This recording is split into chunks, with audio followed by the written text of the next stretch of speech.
I wanted to ask you, because one of the issues that we're dealing with is this debt ceiling discussion. What worries you about whether we raise the debt ceiling or don't raise the debt ceiling? And what do you think of Treasury Secretary Janet Yellen's recommendation to just do away with it?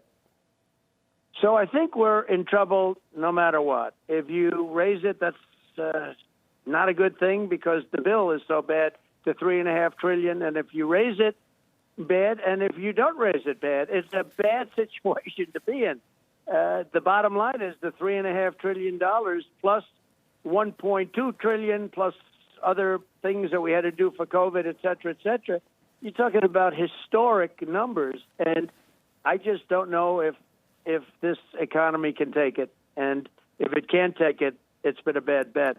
So raising it is bad, and not raising it is bad. I mean, you just look at what's happening, and there are a lot of bad scenarios, but I think the worst scenario is $3.5 trillion. I just don't think our country can take it, and I think they're changing the norm of the country by doing it. But help me understand what you just said, because the $3.5 trillion, that reconciliation bill that the Democrats are debating amongst themselves about how they get that through, that doesn't deal with the debt ceiling as we understand it now. The debt ceiling covers the debt that administrations, Republican and Democratic administrations, all accrued over the last several decades.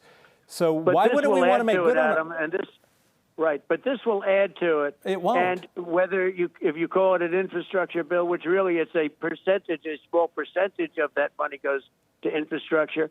If you talk about that one at $1.2 trillion, it all adds to it, whether it's immediately or into the future. It's tremendous borrowing. There's no way that they can take this. You know, they're saying it's net neutral. It's not net neutral. It's just the opposite of net neutral. So this will add to it, whether it's immediately or into the longer term.